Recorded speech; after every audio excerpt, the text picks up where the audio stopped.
आज सकाळी संजय राऊतांचा फोन आला, मला म्हणाले उद्धव टेलिप्रॉम्प्टर ठेवायचं का? म्हटलं का नाही, कारण मुख्यमंत्र्यांनी आव्हान दिले उद्धव ठाकरेंनी रामरक्षा बोलून दाखवावी. मी आज त्यांना त्यांच्याच गावात येऊन सांगतोय की फडणवीसजी, रामरक्षा म्हणणं जरी तुमचं काम असलं तरी रामरक्षा करणं हे आमच्या राम भक्तांचं काम आहे. आम्ही रामरक्षक आहोत. मनामध्ये भाव नाही आणि रामरक्षा म्हणताय म्हणजे मनी नाही भाव आणि देवा मला पाव, हे आमचं हिंदुत्व नाहीये. आज सकाळी नागपूरसाठी निघाल्यानंतर पहिली बातमी जी आली ती दिल्लीतून आली की गेले जवळपास 20 दिवस देशातल्या तरुणांच्या भविष्यासाठी सोनम वांगचुक जे उपोषणाला बसले होते त्यांची कशा पद्धतीने उचलबांगडी केली, काय जणू काय एखाद्या अतिरेक्याला पकडावं तसं पोलीस घुसले, चादरी बिदरी टाकल्या आणि उचलून घेऊन गेले. तो दिपके तिकडे बसलाय, त्याला पण मारहाण केली, त्याच्या अंगावर शाई फेकली. आणि ज्या पद्धतीने सरकार वागतंय, मी प्रभू रामचंद्राला हेच विचारलं की श्रीराम आहे काय झाले? ज्या भाजपनी तुझ्या नावाने मतं मागून सत्ता मिळवली त्या भाजपच्या अंगात श्रीरामाच्या ऐवजी सैतानाचा आत्मा घुसलाय की काय? हे यांचं माणुसकी गेली बाजूला, पण यांच्यातला सैतान कसा काय जागा झाला? एवढे कसे सत्ता पिपासू झाले? आणि मोहनजी भागवतना मला विचारायचंय, कारण हे नागपूर आहे, त्याच्यामुळे आलोय तर जरा 1-2 प्रश्न विचारले पाहिजेत की भागवत साहेब, ज्या पद्धतीने हे भाजप सरकार वागतंय, मंदिरं लुटली जात आहेत, विद्यार्थ्यांशी कशा पद्धतीने वागतायत हे तुम्ही बघितलंय, पेपर फुटतायत, पक्ष तर फोडले जात आहेत, पण आता मंदिरातल्या तिजोऱ्या फोडल्या जात आहेत. हेच हिंदू राष्ट्र तुम्हाला अपेक्षित होतं काय? आमचं हिंदू राष्ट्र हे नव्हे. आमच्या हिंदू राष्ट्रामध्ये रामराज्य अपेक्षित आहे, आम्हाला शिवशाही अपेक्षित आहे. गोरगरिबांना, महिलांना, विद्यार्थ्यांना, तरुणांना न्याय देणारं हे खरं आमचं हिंदू राष्ट्र आहे. कॉन्ट्रॅक्टरना अभय देणारं हिंदू राष्ट्र आमचं असू शकत नाही. आणि म्हणून भागवत साहेब, तुम्ही जे याच वर्षी फेब्रुवारीमध्ये बोलला होतात की या देशातले मुस्लिम सुद्धा हिंदूच आहेत आणि हिंदूंनी 2 ते 3 अपत्ये जन्माला घालायला पाहिजेत, बोलले होते ना रे? मग ही अपत्ये जन्माला घातली, जी अपत्ये घातलेत आणि परीक्षेतले पेपर फुटलेत, अनेकांनी आत्महत्या केल्यात, त्यांचं पहिलं काय करणार? आणखीन अपत्ये जन्माला घालून पुन्हा त्यांनी तुम्ही तसेच चिरडणार आहात? हे हिंदू राष्ट्र आमच्या संकल्पनेतलं नाहीये, हे अजिबात नाही. आणि मला तेही दिवस आठवत आहेत ज्या वेळेला बाबरीचा लढा झाला होता आणि बाबरीचं पतन झालं, बाबरी पाडण्यात आली. हे आज सत्तेवर बसले त्यापैकी एकही कोणी छाती पुढे कडून आला नव्हता, तेव्हा फक्त एकमेव हिंदू हृदय सम्राट उभे राहिले होते. कारण भाजपवालेच तेव्हा म्हणत होते की हे आमचं काम नाही, असेल तर शिवसैनिकांचं काम असेल. मला वाटतं संजय राऊत तुम्ही फोन केला होता, कारण मी स्वतः तेव्हा बाळासाहेबांच्या बाजूला उभा होतो. मला माहित नाही पलीकडे कोण आहे, म्हणजे संजय राऊत आहेत का? मला एवढं कळलं एक पत्रकार आहेत. आणि बाळासाहेबांनी उत्तर दिलं होतं की जर हे काम माझ्या शिवसैनिकांनी केलं असेल तर त्यांचा मला गर्व आहे. आणि गर्व से कहो हम हिंदू है, ही घोषणा त्यांनी बुलंद केली होती. अनेक कारसेवकांनी तुरुंगवास भोगला, अनेकांनी बलिदान केलं, अनेक जण त्यावेळेला झालेल्या पोलीस अत्याचारामध्ये कायमचे अपंग झाले. बाळासाहेबांनी जो धोका डोक्यावरती घेतला होता, अनेक जणांनी जे बलिदान केलं, हे यांच्या चोरांच्या पोटापाण्याची सोय करण्यासाठी नव्हतं केलेलं. मंदिर वही बनाएंगे, कशाला? बनाने के बाद लुटने के लिए. आम्ही आहोत ते मंदिर लुटारूंच्या विरुद्ध आहोत.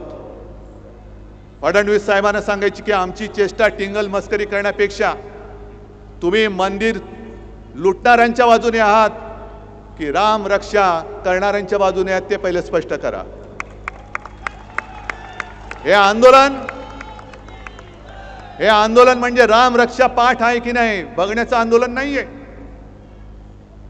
हे एखाद्या वर्गाच्या मॉनिटर सारखं बोलू नका. राम रक्षा पाठ आहे की नाही.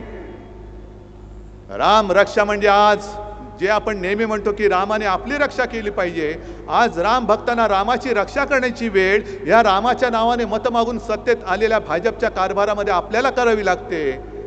याच्यासारखं हिंदूंचं दुर्दैव कोणतं? आणि कोणतं असं क्षेत्र आहे की ज्याच्यामध्ये भ्रष्टाचार नाहीये?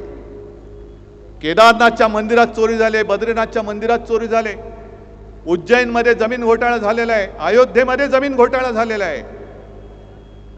अयोध्येमध्ये सुद्धा मंदिराच्या नावाने स्वस्तात जमिनी घेतल्या गेल्या आणि शतपटीने किमती वाढून ट्रस्टला विकल्या गेलेल्या आहेत. हे मी नाही म्हणत, बाकी सगळे म्हणतायत. अनेक जण जे साधू आहेत ते आज राग व्यक्त करतायत, संताप व्यक्त करतायत. आणि एका साधूने तर सांगितलं, हे तो मंदिर नाहीये, हे तर म्हणे पैसा गोळा करण्याचं केंद्र झालेलं आहे भाजपचं, ATM. आणि मग आणखीन काही जणांनी म्हणाले की तिथे जो काही पैसा गोळा केला गेला, तिथे जो काय तिजोरीवरती डल्ला मारला गेला, त्यातून आमदार खासदार विकत घेतले गेले. आज मला त्या गद्दारांना सुद्धा बोलायचंय, विचारायचंय. माझ्यावरती आरोप करत होतात बाळासाहेबांचे विचार सोडले. अरे मी बाळासाहेबांचा विचार घेऊन आज सुद्धा ठामपणाने उभा आहे. मंदिर चोरांना आम्ही जाब विचारायला उभे आहोत. तुमच्यामध्ये जर हिंमत राहिली असेल तर तुम्ही भाजपला प्रश्न विचारून दाखवा. त्यांच्या घरचे पाणके होऊ नका. तुमच्यामध्ये जर हिंदुत्वाचा अस्सल रक्त असेल, या गद्दारांच्या अंगामध्ये हिंदुत्वाचा अस्सल रक्त असेल, तर त्यांनी मंदिर चोरांविरुद्ध आपली भूमिका स्पष्ट करायला पाहिजे. का नाही करत? कारण यांच्यामध्ये दम राहिलेला नाही. लाचार होणारा हा खरी हिंदू नाहीये. इथे जमलेत सगळ्यांच्या डोक्यामध्ये नुसत्या भगव्या टोप्या नाहीयेत. मी हा भगवा झब्बा आणि हातामध्ये भगवा झेंडा हा काही गंमत म्हणून घेतलेला नाहीये. आमच्या अंगामध्ये जे हिंदुत्व शिवसेना प्रमुखांनी भिनवले त्याचं हे प्रतीक म्हणून आम्ही भगवे टोप्या आणि भगवा झब्बा आणि भगवे झेंडे घेऊन फिरतो आहोत. ही काय नाटक कंपनी काढलेली नाहीये. गेल्या वेळेला याच भाजपने आपल्याबरोबर दगाबाजी केली आणि म्हणून आपल्याला महाविकास आघाडीचं सरकार स्थापन करावं लागलं. तेव्हा हेच काहूर करत होते, हिंदुत्व सोडलं. अरे आम्ही हिंदुत्व सोडूच शकत नाही. पण आज मला भाजपला विचारायचंय, तुम्ही का हिंदुत्व सोडलं? तुम्ही का बोलत नाही आहात? आणि माझी तर ठाम मागणी आहे, हे SIT BIT यांनी स्थापन केलेली थोतांड आहेत, ही नाटकं आहेत. एक एक विषय निर्माण झाले का दुसरा विषय काढायचा की पहिला विषय लोक विसरून जातात आणि मग त्याचंच भांडवल करायचं. आणि त्यांना माहिती आहे लोकांची मेमरी ही जास्त दीर्घकालीन नसते. पण मंदिर लुटीचा विषय आम्ही जोपर्यंत धसास लागत नाही तोपर्यंत आम्ही सोडणार नाही. मुंबईमध्ये केले, नागपूरमध्ये केले, मी तर राज्यात सगळीकडे जाणार आणि बाहेरच्या राज्यात अगदी अयोध्येला आणि काशी विश्वनाथ त्याच्या सुद्धा दर्शनात जाऊन मी महाआरती करेन. कारण हिंदुत्वाला जाग माझ्या वडिलांनी आणलं. होय, घराणेशाही म्हणा पाहिजे तर माझ्या वडिलांनी आणलेली आहे. त्यांनी जागा केलेला हिंदू तुम्हाला मी झोपू देणार नाही. आणि हे चौकशीची थेरं करू नका, चौकशीचे नाटकं करू नका. जर तुम्हाला प्रामाणिकपणाने याचा निकाल लावायचा असेल तर निवृत्त न्यायमूर्तींच्या अधिपत्याखाली चौकशी समिती स्थापन करा. आणि न्यायमूर्ती सुद्धा गोगलगाईसारखे नकोत, तबका आणि आरत्या ओवाळणारे नकोत, तर निस्पृह आणि निष्पक्षपातीपणाने काम करणारे अभय ओकांसारखे निवृत्त न्यायाधीश तिकडे नेमा आणि मग दूध का दूध पाणी का पाणी बघा कशात काय ते शोधा तुम्ही. पण आम्ही कशावरही प्रश्न विचारायचे नाहीत. काही विचारलं तर हे देशद्रोही ठरवतात. आणि या राम मंदिर चोरीबद्दल यांच्यातलेच एक व्यक्ती आहेत, काय बोलतायत बघा.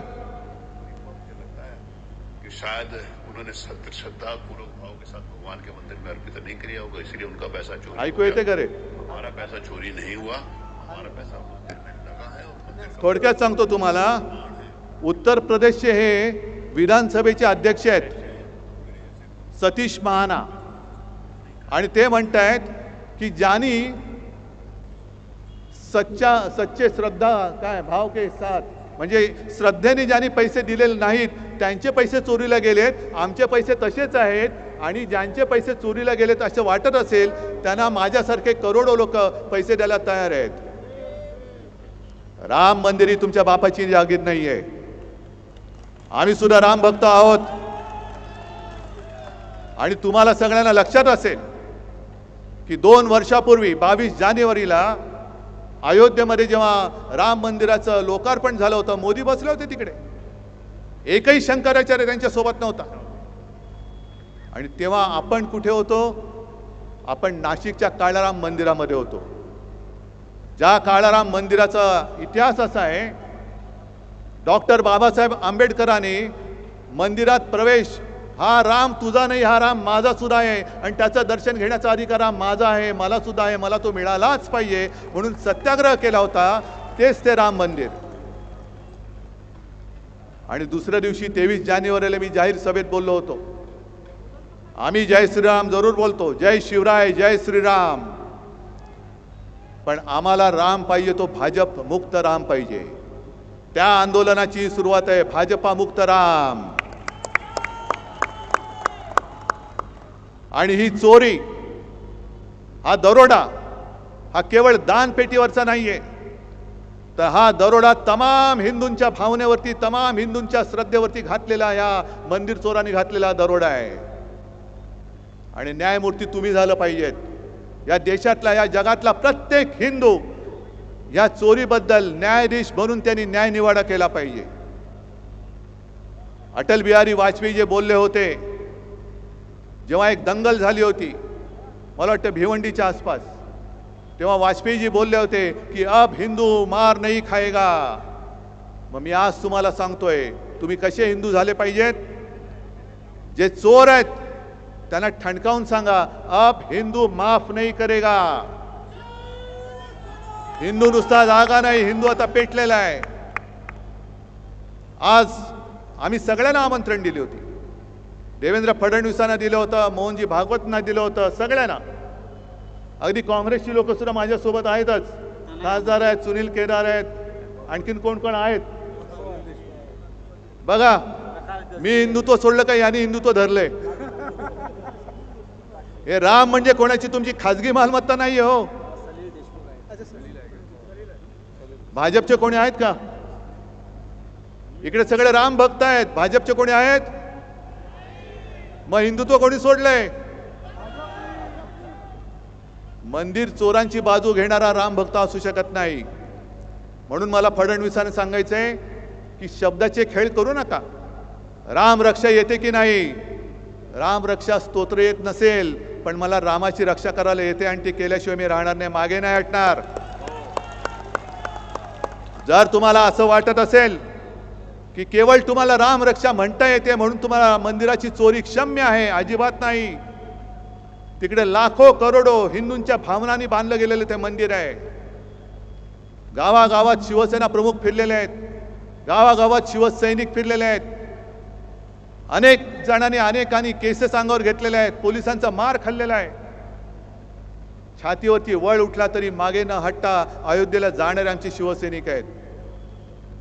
आणि त्या शिवसैनिकांना सोबत घेऊन राम रक्षा म्हणण्याचं नव्हे, तर राम रक्षा करण्याचा हा लढा मी आजपासून सुरू करतो आहोत. चोरानो मध्ये येऊ नका, चोरानो मध्ये येऊ नका. आणि हा राम भक्त आणि राम मंदिर चोर असा लढा आहे. सगळ्यांनी ठरवायचं तुम्ही कोणत्या बाजूला आहात. राम भक्तांच्या बाजूला आहात की मंदिर चोरांच्या बाजूला आहात? हे फडणवीसांनी उत्तर द्यावं. भागवत साहेबांनी उत्तर द्यावं की तुम्ही कोणाच्या बाजूला आहात. कारण तुमचं जिथे राज्य आहे त्या उत्तर प्रदेशचे अध्यक्ष जर ह्या एवढ्या मस्तवालपणाने बोलत असतील आणि तुम्हाला कोणाला काही वाटत नसेल, तर तुमचं हिंदुत्व हे ढोंगी आहे. आज हे मी तुमच्या नागपूरमधून तुमच्यावरती आरोप करतोय.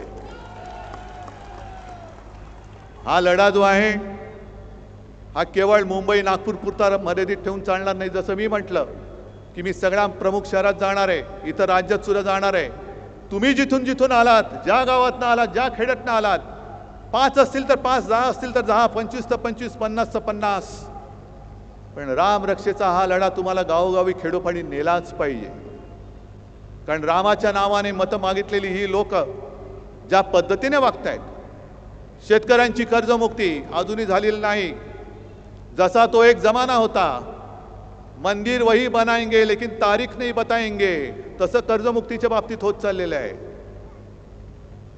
निवडणुकीच्या आधी लाडकी बहीण म्हणून योजना जाहीर केली, आता जवळपास 92 लाख महिलांना त्यातून वगळून टाकलेलं आहे.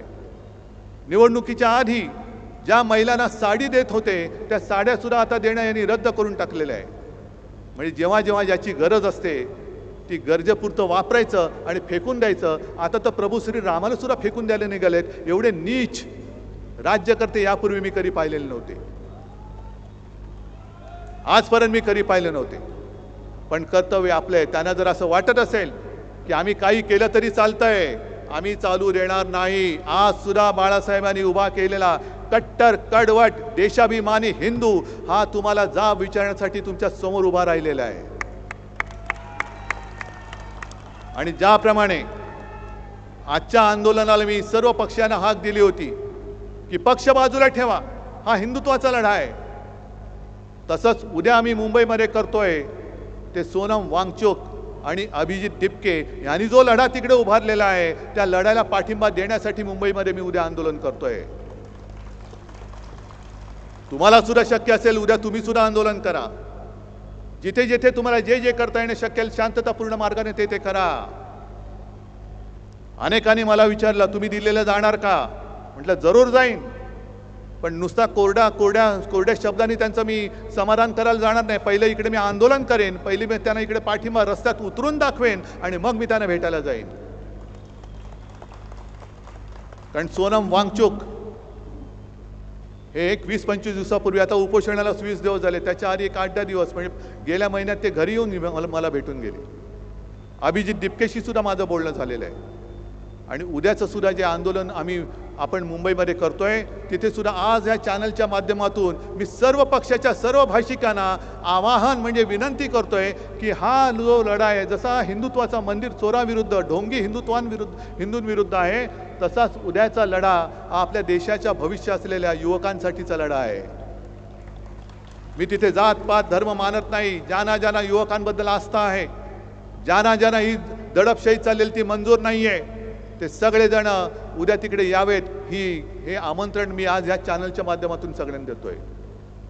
आणि आजपासून हा राम रक्षा म्हणजे रामाचं रक्षण, मंदिराचं रक्षण हे राम भक्तांना करावं लागतंय.